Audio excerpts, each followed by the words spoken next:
Tengo este libro acá, La Ruta de los Niños Rojos, y parece ser que es uno de mis preferidos porque lo leo y voy buscando.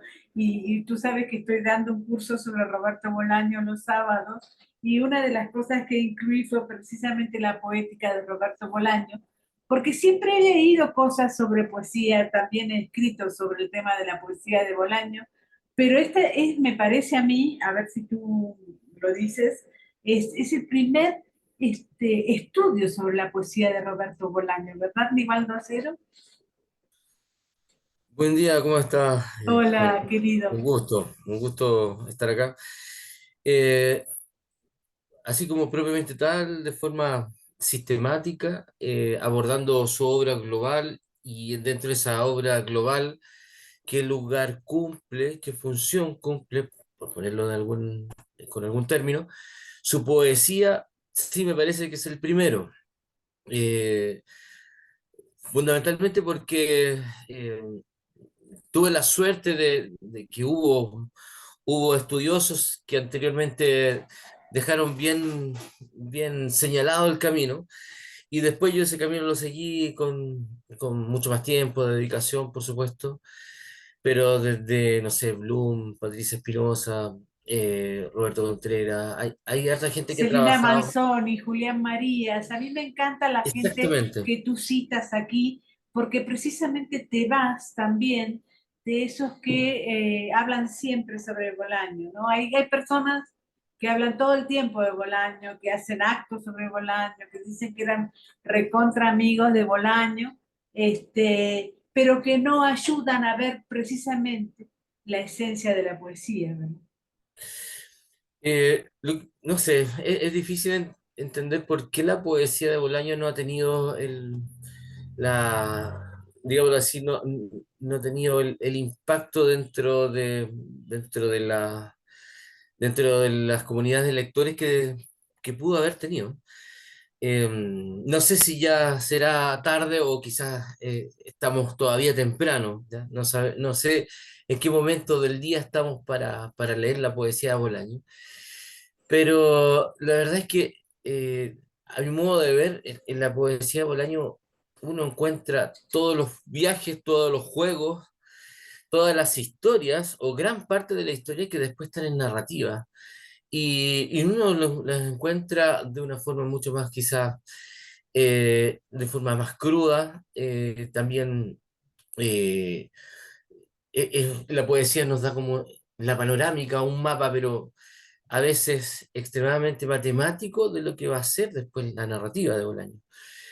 Hay poemas de los años 70 que se transforman en grandes novelas de él, por ejemplo, Estrella Distante, tremendo texto, y tiene fundamentalmente su base con varios poemas que ha escrito 20 años antes, entre el 76 y el 78 preferentemente. Entonces, es raro que no haya tenido, como decía, el impacto dentro de distintas comunidades de lectores. Inclusive hay muchos bolañistas, por decirlo así, que consideran, entre comillas, pobre la poesía de Bolaño, lo cual me parece de una soberbia, pasa por una soberbia, pero también pasa por una Ignorancia, creo yo. falta de sensibilidad, Sí, ignorancia también creo yo, ¿no? puede ser perfectamente ignorancia. De hecho, yo he participado dentro de congresos donde llegan estos, como dices, estos polañistas que Sí. muchas veces no ayudan, son, pueden ser muy contra Bolaño finalmente. Eh, Una Espero de yo no las ser. cosas que a mí me pasa mucho con Roberto es precisamente que todo ha ido muy rápido. Es decir, él precisamente se ha muerto muy joven, y nosotros tenemos que empezar a leerlo ahora como un clásico. En el medio, los amigos y los recontra amigos y los enemigos y tal, que no hacen a nada, digamos, ¿no? Porque no ayudan a construir ni a entender su obra. Y a mí me parece que sin leer la poesía de Bolaño no podríamos entender la capacidad narrativa que ha Ujú. alcanzado. Hoy me decía Sandra Lorenzano, ayer hoy, que cada vez que ella escribe, escribe con ese instinto poético. Y Bolaño escribe con ese instinto poético, no hay otra manera de escribir para él. ¿Tú piensas exactamente igual? Sí, a mí me da la impresión y bueno, cuando lanzamos ese libro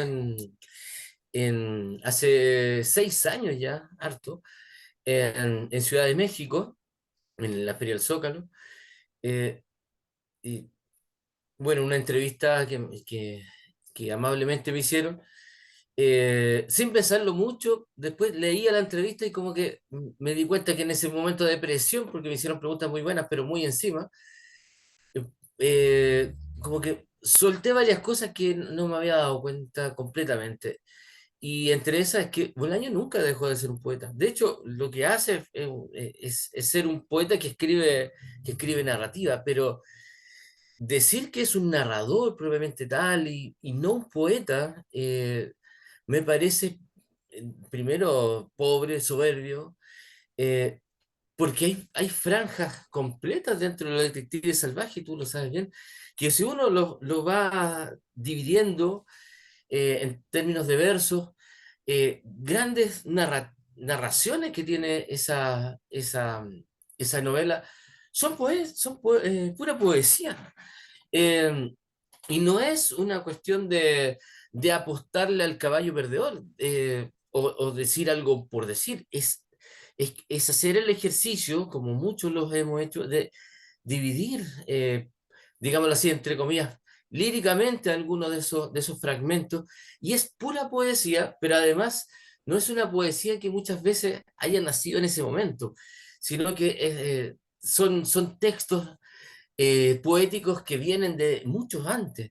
Bolaño, si no me equivoco, venía escribiendo aproximadamente del año 83, 85, yo apuesto más por el año 85, Los Detectives Salvajes, cuando en las cartas él habla justamente a Waldo Rojas, si no me equivoco, habla de que está escribiendo esta novela Río y que sus personajes como que se desbordan y, y es justamente Los Detectives Salvajes en plena producción poética, como decías tú, la poesía está en el medio y uno no comprende en su completitud ni a Bolaño ni a su obra saltándose la poesía.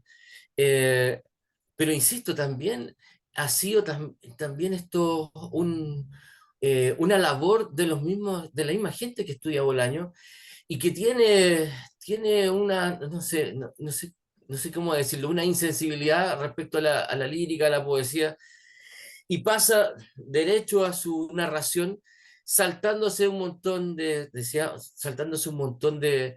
imaginarios, de juegos, de viajes, de historias, de microhistorias que después terminan siendo las grandes novelas que conocemos. Cuando te vas un poquitito para allá, para la derecha, te oscureces, así que quédate, por favor, en el Ah, ya. centro. Sí, Estoy de viaje, estoy me pillaste en pleno viaje, por eso estoy acá en una habitación. en la ruta de los niños rojos, tú defines exactamente lo que es la poesía de Bolaño, emparentándola con Bruno Montané, y marcando un conocimiento muy profundo de Bolaño por la poesía. Cuéntanos un poquitito, ¿qué es este libro? No sé si te entendí bien. La pregunta es, ¿qué significaría la poesía para Bolaño? Sí, sobre todo porque me parece a mí que tú lo, lo describes como alguien muy convencido de la poesía, digamos, ¿no? Es decir, y también lo emparenta mucho con Bruno Montané, que es un poeta que yo no tengo estudiado, esa es la verdad, pero que al mismo tiempo hay como una voluntad firme de Bolaño de seguir en la poesía, ¿no? Ya, ahora entiendo. Voy a sacar esto ¿Y de y encima. qué es este Tengo que ir a libro, revisar. no? Eh, a ver, es buena la pregunta y voy a tratar de hacer una síntesis. Leyendo, releyendo las apreciaciones que el mismo Bolaño tenía sobre su poesía, pero fundamentalmente leyendo eh, sus poemas, desde, no sé, el primer, el primer poema que se conoce publicado, que es Dostoyevsky Blues Band, que publicó en una revista mexicana, hasta el último poema, que es La Muerte, que escribe justamente en Blanes, un mes, justo un mes antes de morir. Eh, ya esa ruta, esos hitos marcan una ruta más bien, de un ser que vio en el ser poeta, en un escritor, digamos, en un ser humano que vio en el ser poeta una manera de enfrentar lo que fuera, ¿ya? De enfrentar lo que fuera. Él lo dice El poema como lucha, entonces, el poema exactamente, a combatir exactamente, o compartir con el poema, digamos, más que nada. exactamente. Eh, Él dice en un momento, un poeta lo puede soportar todo, que no es lo mismo que decir que un hombre lo pueda soportar todo. No, el poeta es el que puede soportarlo todo. La poesía es una forma de escudarse y de enfrentar a la vez. O sea, no solamente guarecerse de, digámoslo así, de todos los dolores, de todas las fatalidades de esta existencia, sino que además, y yo creo donde está verdaderamente la gracia de esta poesía, es su arma de lucha. ¿Ya? Y es hacer, como dices tú, de la poesía una forma de vivir valiente, una forma de vivir bastante arriesgada, porque él, al igual que Mario Santiago, a lo único que se dedica en su vida es la literatura, no hay otra cosa, ¿ya? Y Eh, además sin ninguna educación legal, digamos, porque Formal, ni siquiera hace la secundaria, digamos. ¿no? Él termina lo que sería en Chile el tercero medio. Sí. Se retira más o menos, no sé si segundo o tercero medio, se retira, si no me equivoco, en el año 68 de las clases, tenía 15 años, 16 años cuando se retira, justamente del sistema público de educación mexicana, y se dedica a ser escritor, primero Ah, dramaturgo, luego poeta, luego narrador, sin sin ningún pie puesto en una universidad. La única vez, me imagino, lo digo simbólicamente, la única vez que lo visitaba era cuando las universidades lo invitaban para estudiar para estudiar su discurso. Pero como Mario Santiago también, en ningún momento pisaron una universidad para estudiar. Lo mismo sucede con Bruno Montaña a propósito. Ahí tenemos ya tres infras en ese momento, tres poetas infrarrealistas que deciden no estudiar y dedicarse a la literatura. ahora, tú también Es, discutes mucho sobre el término infra, que a mí no me gusta nada el término infra, de meterlo a Bolaño en esa cosa infra, para mí, ¿no? Creo que su obra es mucho más importante y al mismo tiempo paralela a esto que se armó por un grupo de amigos. Pero lo que sí es cierto es que su vida misma fue un poema. Y a mí él me gusta. no logró estar ni doctorado honoris causa, ni las medallas, ni los premios, ni nada, murió antes, ¿no? Entonces, en ese aspecto es muy, En ese aspecto, por ejemplo, yo lo veo, yo lo sigo viendo y podemos estar de desacuerdo y eso está muy bien. claro, lógico. Yo lo sigo viendo como un poeta infra, se quedó con ese grado, digámoslo así, de independencia, de ferocidad.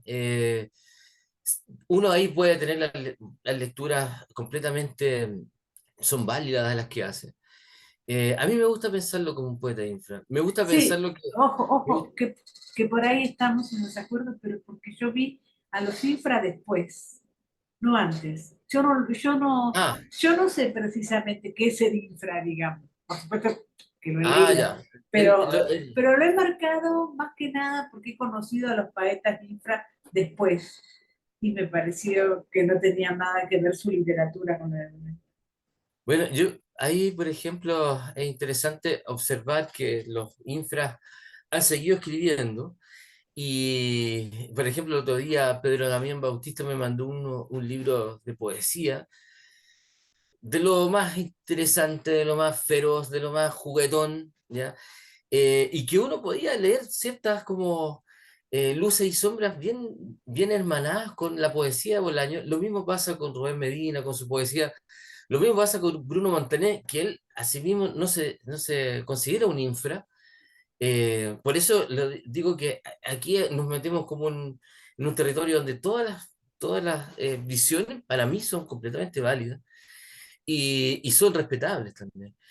Bruno no se siente un infrarrealista y en este momento, por ejemplo, estoy justamente escribiendo un prólogo para un libro de Bruno Montaner, que va a sacar una editorial de Chile, de la cuarta región, Borde Libre, y tiene un muy bonito título, se llama Un largo solo. A Mm. propósito que a Bruno le gusta mucho el jazz y la música, y me metí nuevamente a su poesía y la verdad es que hay una...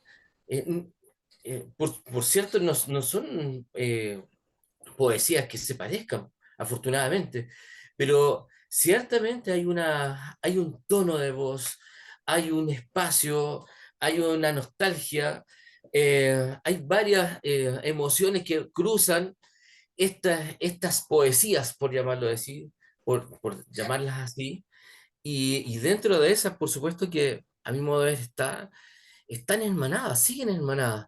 Eh, Aunque a mi modo de ver, el gran infrarrealista, si lo ponemos en esos términos, es Mario Santiago. Mario Sí, por Santiago es supuesto. un Sí, poema yo de, creo que sí. de Ahora, otro planeta.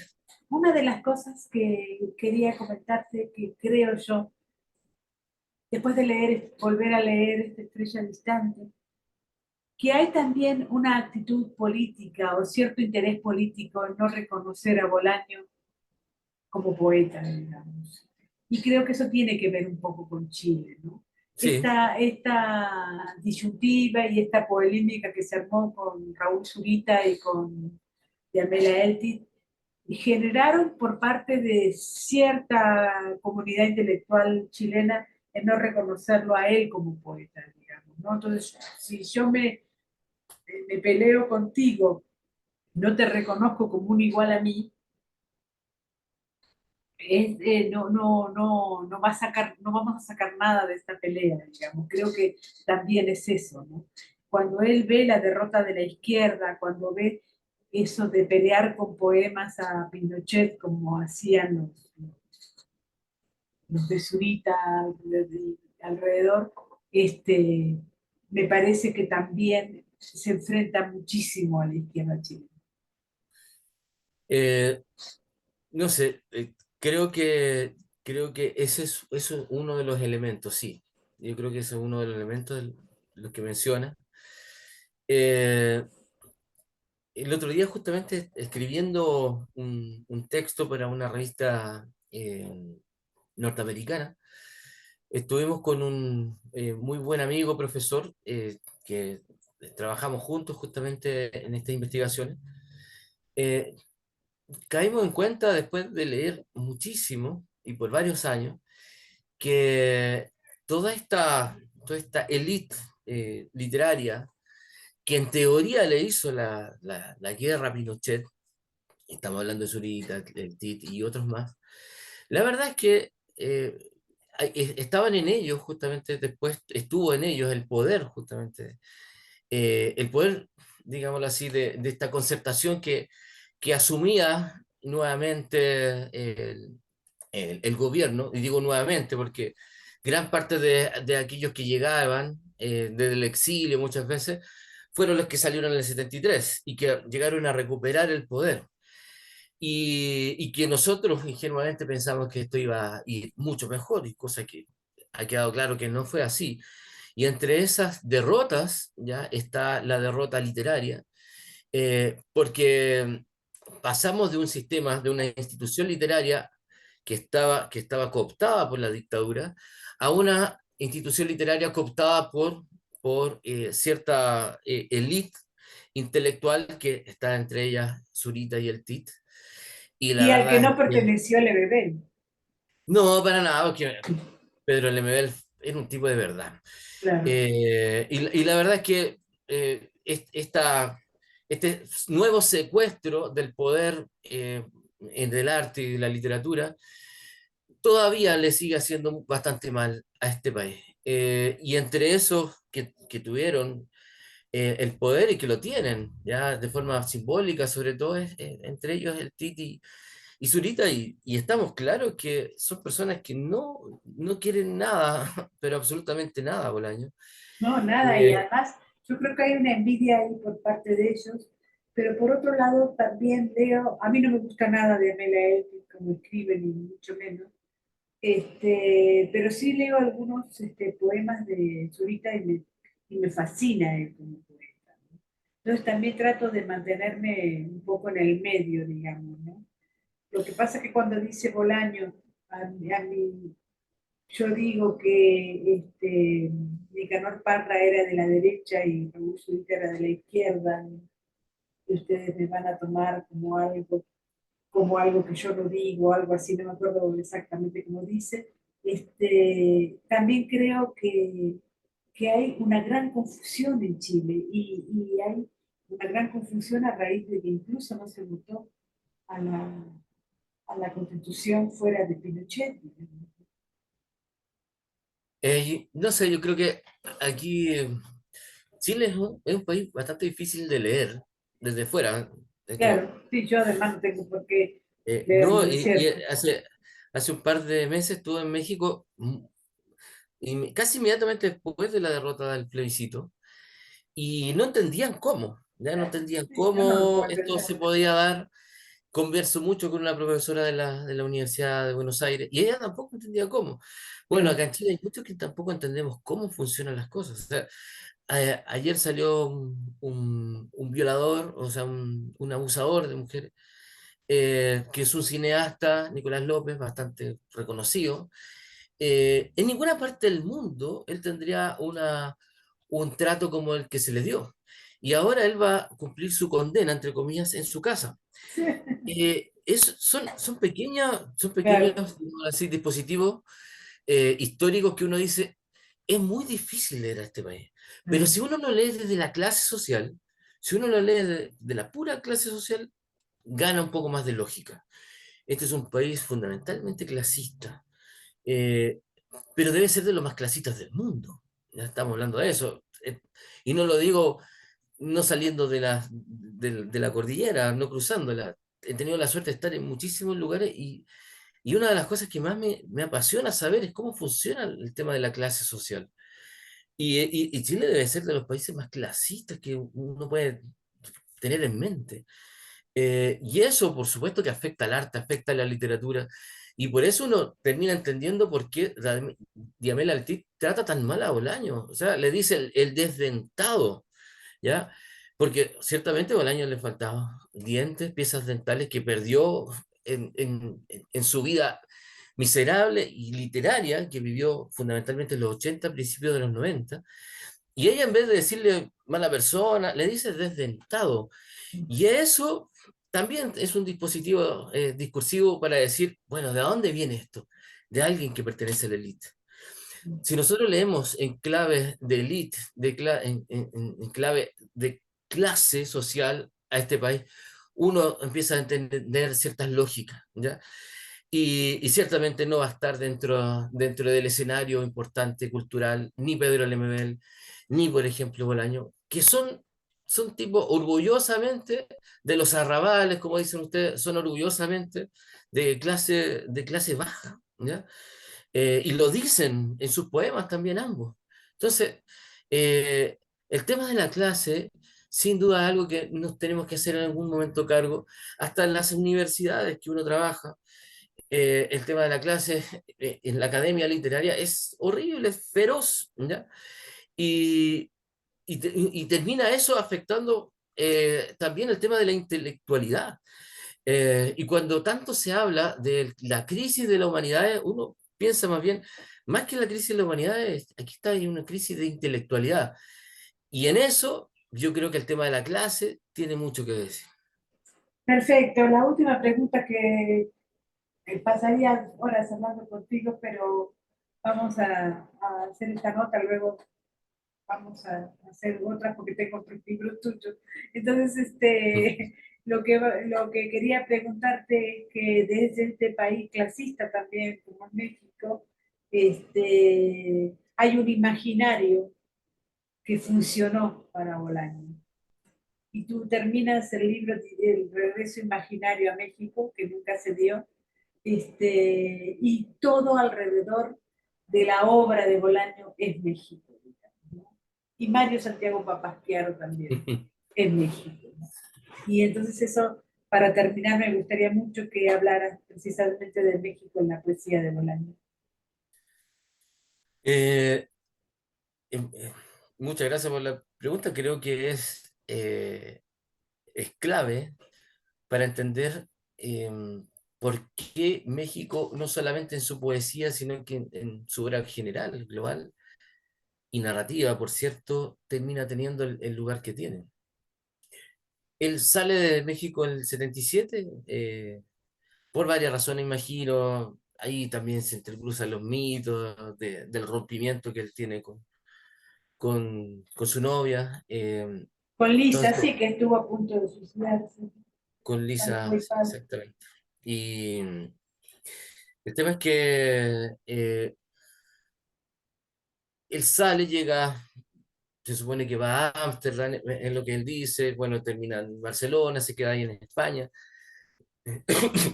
toda su vida, porque vivió en México, vivió en Chile 15 años, en México vivió más o menos, eh, son, a ver, del 68 al 77, 9 años, que son clave, y después el resto lo vive en Barcelona, en Cataluña, en Blanes, en Gerona también. Eh, pero cuando, insisto, cuando lo interesante de la pregunta, que es lo clave, es porque él vuelve a México imaginariamente. No vuelve físicamente, pero sí lo hace imaginariamente, que es para un escritor todavía más potente, por supuesto. Él llega a Barcelona en el año 77 y escribe en catalán. Empieza a escribir poemas con algunos términos en catalán, lo que uno podría pensar como una estrategia discursiva para instalarse física y mentalmente en un lugar. Eh, y de hecho empieza a escribir sobre poetas trovadores, medievales, deja un poco México o quizás forzosamente lo empieza a dejar de lado y se mete con otros autores, empieza a leer muchísimo y empieza a integrar esas lecturas en la poesía de los años 80 sobre todo, pero México se hace imposible que no aparezca con la fuerza que lo comienza a hacer, a través de Lisa, a través de la figura, ya de la efigie, del recuerdo plenamente, propiamente tal, más que de Pero la persona. además creo, sinceramente, es que Bolaño en México consigue el papel de intelectual. Es decir, acá se construye como un verdadero intelectual, digamos. Sí, lo que pasa es Este, que vive los años clave para eso. claro, exacto, con El paz, con... como él dice, como él mismo dice, el despertar sexual, Mm. el despertar a la vida, a la poesía, a la independencia, al viaje, al desierto, a la bestia maravillosa que es Ciudad de México, gigante. eh, y claro, son años de madurez intelectual vitales los que viven en México. Y cuando llega a Barcelona, a pesar de que yo siento que hace el esfuerzo de dejar afuera a México, México se le instala, pero con todo. Quizá esa misma resistencia de instalar nuevamente a México en su vida, en su poesía, hizo que la vuelta del imaginario llamado México fuera ya inatajable. Y me imagino que de mitad de la década del 80 ya no salió más. Y al contrario, las cartas con Mario Santiago se intensificaron. Volvió a publicar en México justamente a través de la editorial de Mario Santiago el año 95, la editorial Al Este del Paraíso. Bolaño no va, pero quien presenta el libro justamente es Mario Santiago. Y Rafael Catana, que es otro poeta infrarrealista y músico. Entonces, México está en pleno choque y regeneración vital, ¿ya? Es el gran fantasma que tiene Bolaño, pero es un bello fantasma, hay un fantasma generoso que le entrega finalmente los grandes elementos y la gran historia de sus libros más importantes y de su poesía también más potente. Sí, Estamos de su hablando de libro. poemas como Lisa, poemas como Lupe, que son de verdad, pero de lo más descarnados son en México y además de lo más bellos que hay. Yo a quien está escuchando esto se los recomiendo de todas maneras. Bueno, y su última novela, ¿no? 2666, es Bueno, fruto de México, por supuesto. Y Los hablar, Detectives Salvajes, claro. Amuleto, no, así maravilloso. Un abrazo enorme. Muchas gracias. Muchas gracias a ti, que estés muy bien.